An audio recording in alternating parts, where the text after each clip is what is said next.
The evening sun was setting over downtown Chicago, casting long shadows through the elegant windows of the Golden Fork restaurant. The smell of fresh-baked bread and sizzling steaks filled the air as the dinner rush was about to begin. Mr. Thompson, the owner, stood at his usual spot near the host's stand, straightening his designer tie and watching his staff prepare for another busy Friday night.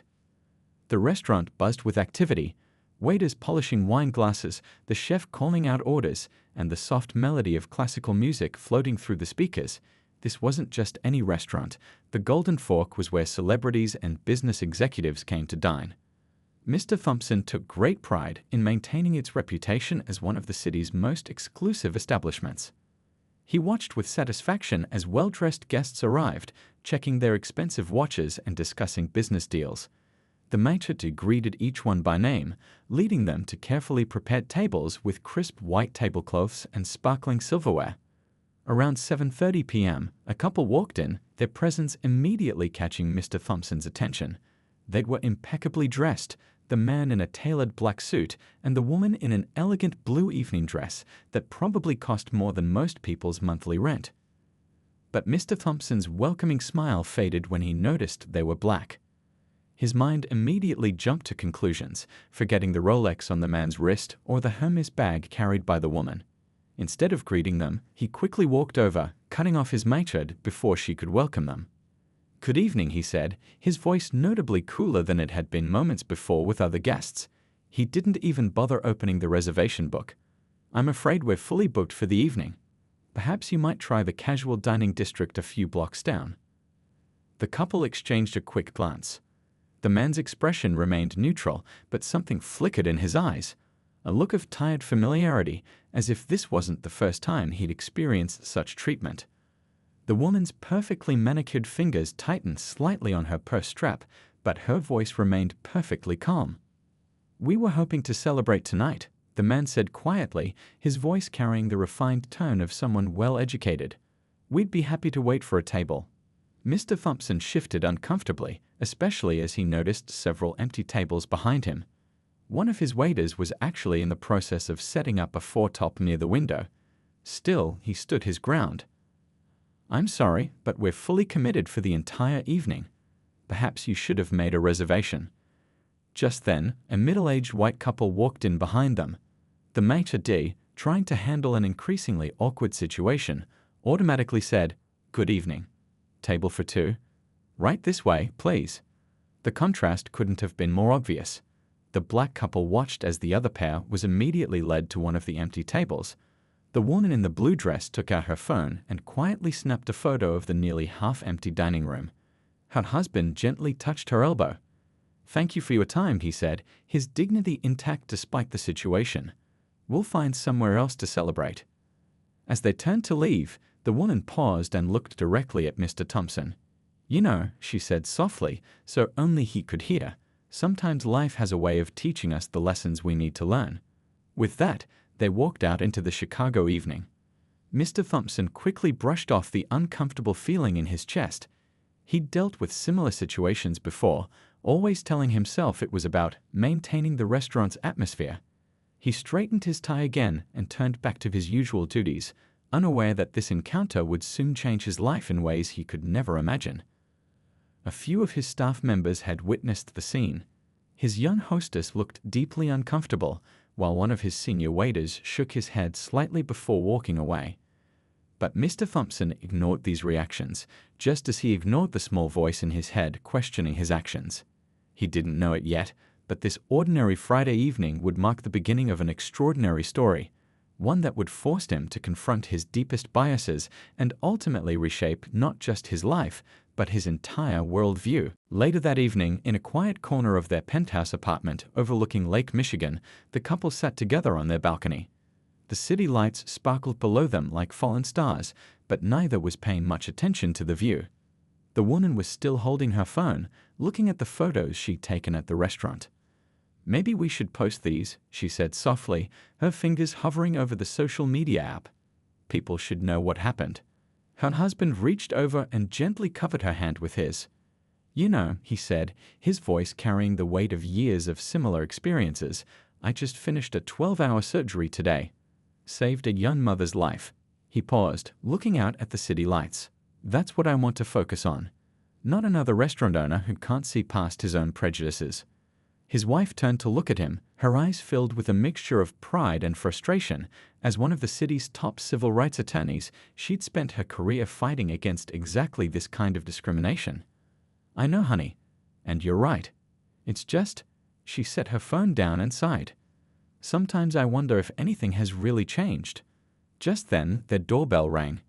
It was their neighbor, Mrs. Chen, carrying a container of her famous homemade dumplings. I thought you two would be out celebrating, she said, noting their formal attire. Didn't you perform that groundbreaking surgery today? The couple welcomed her in, and soon they were all seated around their kitchen island, steam rising from perfectly folded dumplings. As they explained what had happened at the restaurant, Mrs. Chen's usual cheerful expression darkened. You know what's ironic? The wife said, picking up a dumpling with her chopsticks. That restaurant owner has no idea who we are.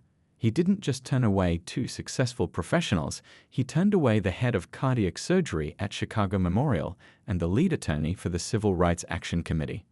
Her husband smiled slightly. And these dumplings are better than anything they could have served anyway.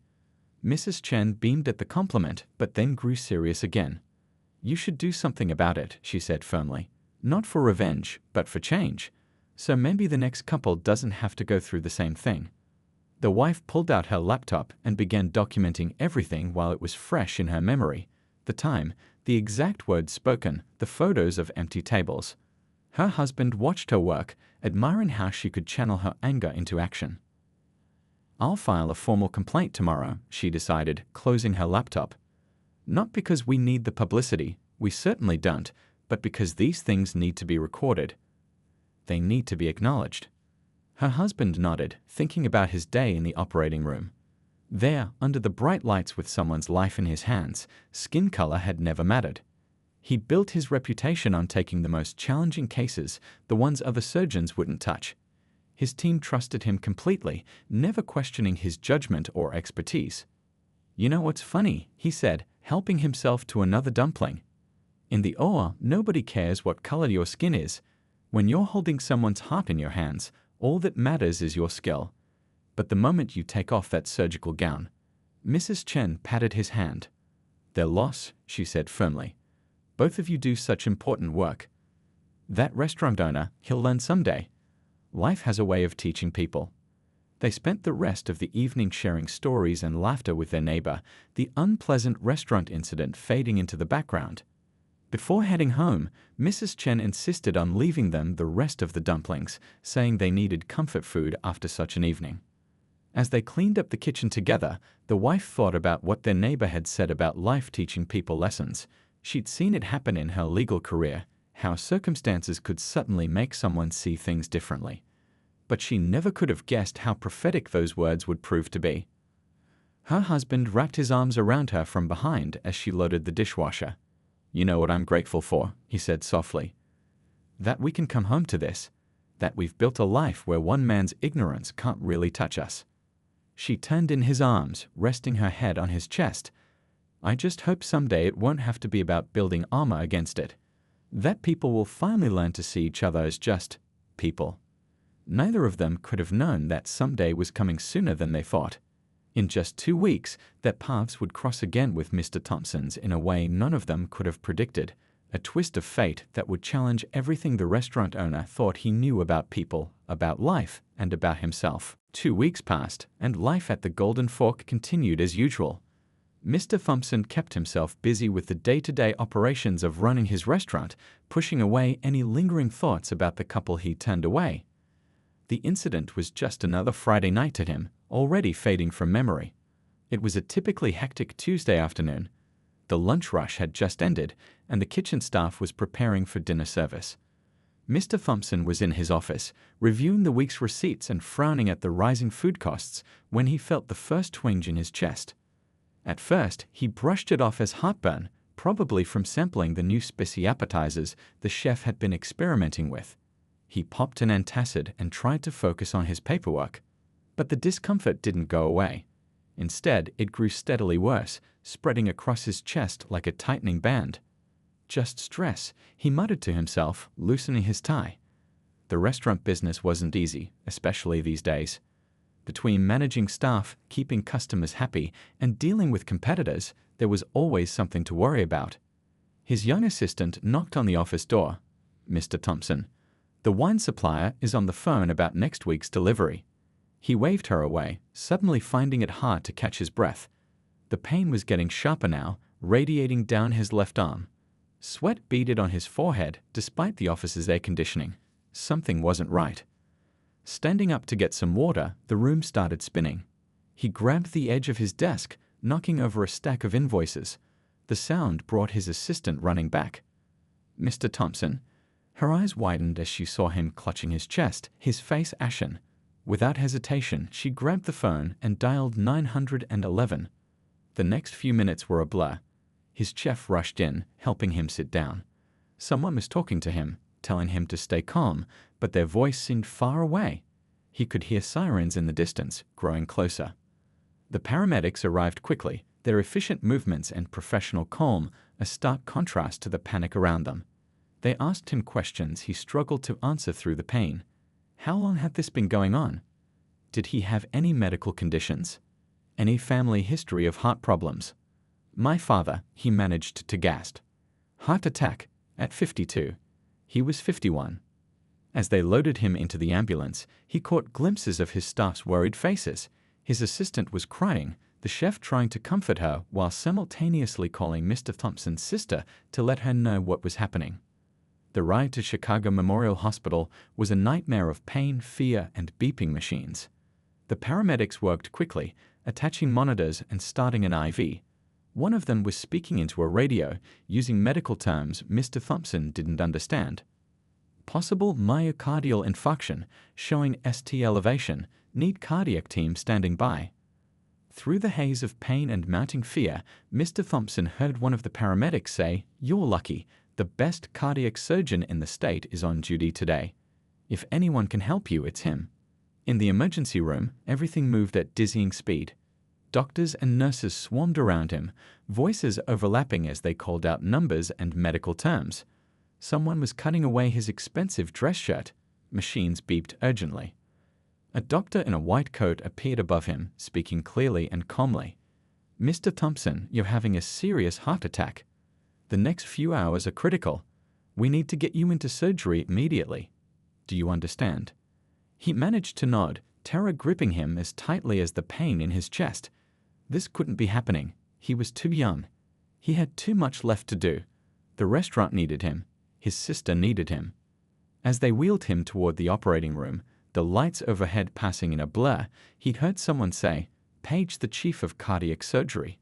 We need him for this one." The last thing Mr. Thompson remembered before the anesthesia took hold was a pair of steady hands adjusting his IV and a familiar voice saying, "Don't worry, we'll take good care of you." Something about that voice nagged at his memory, but before he could place it, the world faded to black. As he drifted off, he had no idea that the person preparing to save his life was someone he'd deeply wronged just 2 weeks ago, or that this twist of fate would change everything. The first thing Mr. Thompson noticed as he slowly regained consciousness was the steady beeping of machines. His mouth felt dry, and there was a dull ache in his chest, but he was alive. The harsh hospital lights made him squint as he tried to focus on his surroundings. His sister was sitting beside his bed, her eyes red from crying. When she saw him stirring, she quickly grabbed his hand. "Oh, thank goodness," she whispered. "You had us all so worried." "How long?" His voice came out as a croak. "Almost 12 hours," she said, reaching for a cup of water with a straw. "The surgery was complicated. The doctor said it was touch and go for a while." As Mr. Thompson sipped the water, memories started flooding back. The pain in his office, the ambulance ride, the terrifying moments before everything went dark. A nurse came in to check his vitals, smiling warmly when she saw him awake. "Good to see you back with us," she said, adjusting something on one of the monitors. "The doctor will be in shortly to check on you. You're very lucky, you know. Most people don't get the chief of cardiac surgery operating on them personally." Mr. Thompson tried to process this information through his foggy mind. The chief of surgery. "Oh yes," the nurse continued while noting his vital signs. He's absolutely brilliant. Stayed with you the entire time, even though his shift had ended. Wouldn't leave until he was sure you were stable." Before Mr. Thompson could ask more questions, there was a gentle knock at the door. A tall man in a white coat entered, carrying a tablet. He looked up, and suddenly the world seemed to stop. Mr. Thompson felt his heart monitor speed up as recognition hit him like a physical blow. It was the man from the restaurant, the one he'd turned away, the one he judged solely by the color of his skin. The same man who had just spent 12 hours saving his life. "Good evening, Mr. Thompson," the doctor said professionally, though there was a flicker of something in his eyes that showed he recognized him too. "I'm Dr. Wilson, Chief of Cardiac Surgery. How are you feeling?" Mr. Thompson couldn't speak. His sister, oblivious to the tension in the room, jumped in. "Doctor, thank you so much for saving my brother." The nurse said it was a very difficult surgery. Dr. Wilson nodded, checking Mr. Thompson's incision site with gentle, practiced hands. "Your brother had severe blockages in multiple arteries. We had to perform an emergency bypass surgery. It was challenging, but successful." He spoke with quiet confidence, his movements precise and professional. Mr. Thompson found himself studying the doctor's face, really seeing him, for the first time. He noticed the slight gray at his temples, the lines of concentration around his eyes, the intelligence and compassion in his expression. How had he missed all of this before? "Your brother will need several weeks of recovery," Dr. Wilson continued, addressing Mr. Thompson's sister. "I'm prescribing cardiac rehabilitation and some medications. With proper care and lifestyle changes, he should make a full recovery." Finally, Mr. Thompson found his voice. "Doctor, he began, but emotion closed his throat." Dr. Wilson paused in his note-taking, meeting Mr. Thompson's eyes directly. In that moment, volumes passed between them without a word being spoken. The doctor's gaze held no anger, no resentment, only a quiet dignity that made Mr. Thompson's shame even deeper. "Rest now," Dr. Wilson said simply. "We can talk more when you're stronger." He made a few more notes in the chart, then turned to leave. "Wait," Mr. Thompson called out, his voice breaking. "Please, I need to say." Dr. Wilson turned back, his hand on the doorknob. "Mr. Thompson," he said quietly, "in this hospital, every life has equal value. Every heart deserves the same care. That's all you need to know right now." As the doctor left the room, Mr. Thompson's sister looked confused. "Did you know him from somewhere?" Mr. Thompson closed his eyes, feeling tears slide down his cheeks. "Yes," he whispered.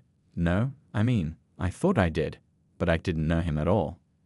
The steady beeping of the heart monitor continued, each sound a reminder of the life he'd been given back by a man he had judged and dismissed without a second thought. As he lay there, Mr. Thompson realized that more than his heart had been changed in that operating room.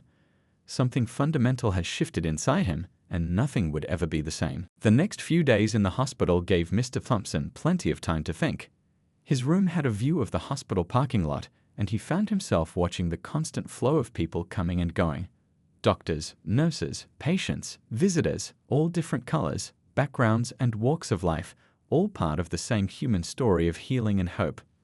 During his daily checkups, the nurses would chat with him, sharing stories about Dr. Wilson. He learned how the doctor had pioneered several surgical techniques, how he'd turned down lucrative offers from private hospitals to stay at Chicago Memorial because he believed in serving the whole community. Last month, one nurse told him while changing his IV, Dr. Wilson performed emergency surgery on a homeless man. Spent hours saving someone who couldn't pay a dime. That's just who he is. Mr. Thompson's sister brought him his laptop, thinking he might want to catch up on restaurant business. Instead, he found himself researching Dr. Wilson's career. The more he learned, the more his shame deepened. The doctor had graduated top of his class at medical school, published groundbreaking research, and saved countless lives with his innovative surgical approaches. "You're looking better today," his physical therapist said during their morning session. "Ready to try walking a bit further?" As they slowly made their way down the hospital corridor, Mr. Thompson saw Dr. Wilson at the nurse's station, intently reviewing some charts. He watched as a young resident approached the doctor with a question and saw how patiently he explained something, sketching on a notepad to illustrate his point. "He teaches at the medical school too," the physical therapist mentioned, noting Mr. Thompson's gaze. Residents fight to get into his program. They say he's the best teacher they've ever had. Back in his room, Mr. Thompson thought about his own restaurant. He'd always taken pride in being a good boss, but now he wondered, had he really been? How many talented people had he overlooked or dismissed because of his prejudices? He remembered a young black man who'd applied for a chef position 6 months ago. The guy had excellent references and training, but Mr. Thompson had made excuses not to hire him. Not the right fit for our clientele, he told his manager. The memory made him wince now. One afternoon, a group of medical students filed past his room, following Dr. Wilson on rounds. Mr. Thompson could hear the doctor's clear, patient voice explaining complex medical procedures in terms the students could understand. The young faces watching him were diverse, all colors, all backgrounds, united by their desire to learn and heal. "Your heart is healing well," Dr. Wilson told him during the evening checkup. But recovery is about more than just the physical aspects. You need to be prepared for changes in your lifestyle. The double meaning wasn't lost on Mr. Thompson. "Doctor," he said quietly, "I've been doing a lot of thinking." Dr. Wilson pulled up a chair, giving him his full attention. It was late, and he must have been tired after a long day of surgeries, but he showed no sign of rushing. "I've spent my whole life thinking I was somehow better than others," Mr. Thompson continued, his voice rough with emotion. "I ran my restaurant that way, treated people that way. And then he had to pause, gathering himself. "You saved my life without hesitation, without even mentioning what happened that night." "Mr. Thompson," Dr. Wilson said gently, "in medicine, we learn early that the human heart doesn't care about skin color, social status, or bank accounts. Every heart beats the same way, needs the same care. Maybe that's a lesson that applies beyond these hospital walls." That night, unable to sleep, Mr. Thompson watched the city lights through his window. He thought about all the hearts beating out there in the darkness, each one precious, each one deserving of respect and care. He thought about his restaurant, about the subtle and not so subtle ways he'd made certain people feel unwelcome. He reached for his phone and started making notes. Ideas for changes, big and small. It wasn't enough to feel bad about the past. He needed to do better in the future. His near-death experience hadn't just given him a second chance at life, it had opened his eyes to a truth he'd been blind to for far too long. As he finally drifted off to sleep, he knew that his recovery would involve more than just healing his heart. It was time to heal his mind, his attitudes, and the way he treated others. The real transformation was just beginning. 2 weeks after his surgery, Mr. Thompson sat at his home office desk, staring at his computer screen. He'd been working on this letter for hours, deleting and rewriting, trying to find the right words. Finally, he took a deep breath and began typing again. "To our valued community, I want to share a personal story that changed my life and the future direction of the Golden Fork restaurant. Recently, I made a terrible mistake. I turned away a couple from my restaurant based solely on the color of their skin. 2 weeks later, that same man, who I learned is the chief of cardiac surgery at Chicago Memorial, spent 12 hours saving my life after a severe heart attack. This experience has opened my eyes to my own prejudices and the harm they have caused. I am deeply ashamed of my actions, and I know that a simple apology isn't enough. Action is needed. Change is needed. And it starts with me." He paused, remembering his conversations with his restaurant staff after returning home. Many had been uncomfortable with his past policies, but afraid to speak up. His young hostess had even cried, sharing stories of having to turn away people while knowing it wasn't right. Continuing his letter, he outlined the changes he was implementing. Effective immediately, the Golden Fork is undertaking the following changes: mandatory diversity and inclusion training for all staff members, new hiring practices to ensure equal opportunities, a monthly program offering culinary training scholarships to underprivileged youth, partnership with local community organizations to make our restaurant more accessible to everyone, a complete review and revision of all our policies to eliminate discriminatory practices. His phone buzzed. A text from his sister. "Are you sure about this? It could affect business." He typed back, "I've never been more sure of anything." The next morning, he called a staff meeting before opening hours. His employees gathered in the dining room, some looking nervous, others curious. Standing before them, still moving carefully due to his surgery, he shared his story and his plans for change. "I know some of these changes might be challenging," he said, watching their faces. "We might lose some customers who don't share our new values. But I believe we'll gain something much more valuable, a restaurant that truly serves and reflects our whole community." To his surprise, his chef stepped forward. "Sir, I have some ideas for new menu items. Dishes that celebrate different cultures, that tell stories through food. I've been wanting to suggest them for years, but you didn't think I'd be open to them," Mr. Thompson finished quietly. "I understand. That changes today. I want to hear everyone's ideas." The energy in the room shifted as more staff members began speaking up. The bartender suggested hosting cultural celebration nights. The maitre d' proposed partnering with local community centers for special events. Even the dishwasher, a quiet young man who rarely spoke up, shared his dream of becoming a chef and asked about the new training program. Later that afternoon, Mr. Thompson sat down with his lawyer to establish the Culinary Scholarship Foundation. As they worked out the details, he remembered Dr. Wilson's words about every heart beating the same way. "I want to make sure," he insisted, "that these opportunities are truly accessible to everyone who dreams of a future in the culinary world." That evening, after the lawyer left, he received an unexpected email. It was from Dr. Wilson's wife, the woman in the blue dress from that fateful night. She was a civil rights attorney, and she'd heard about his public letter and new initiatives.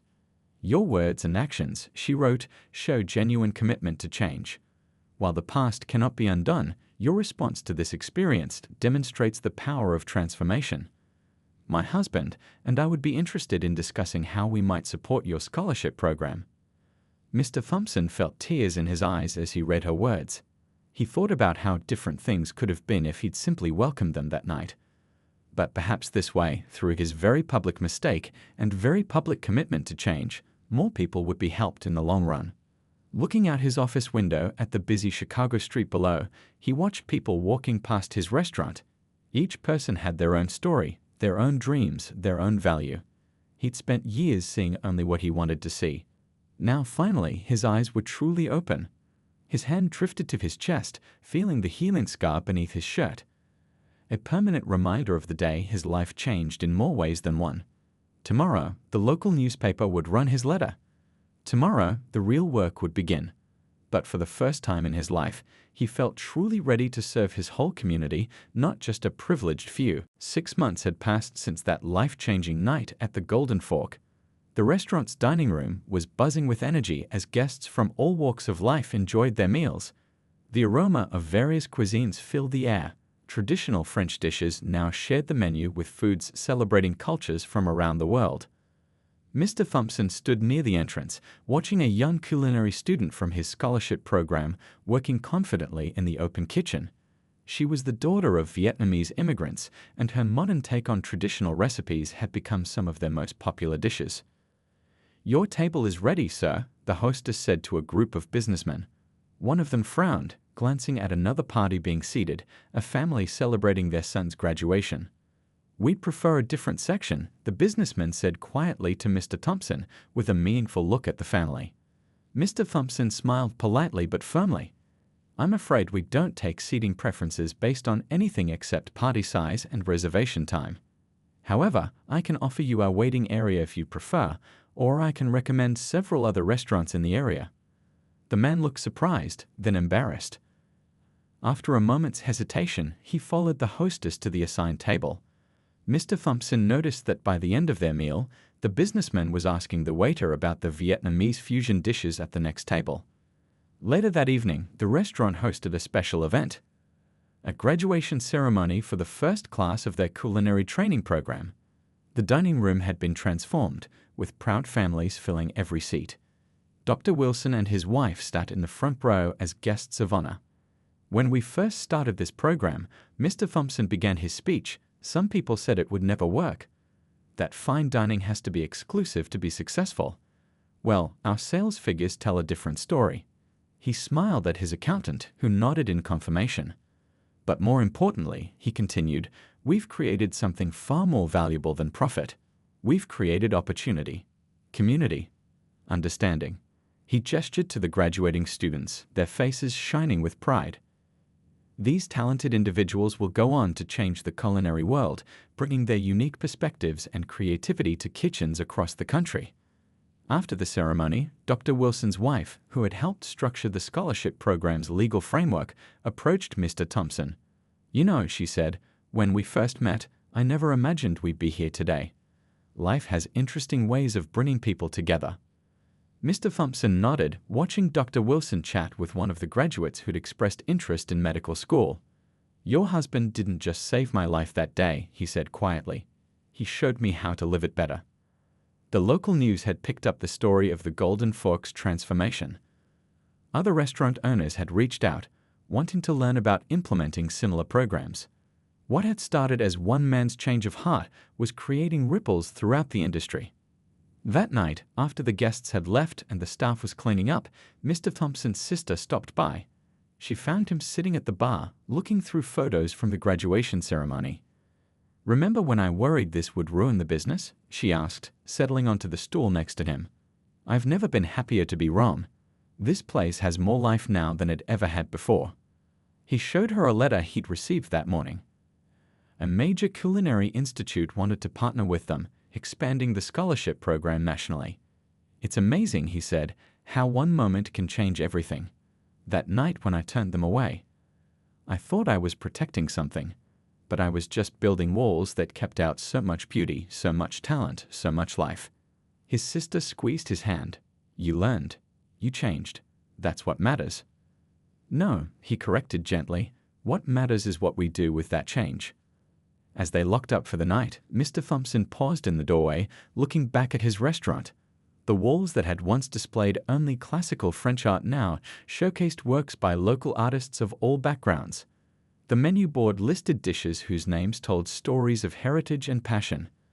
The reservation book was full of names representing every corner of their community.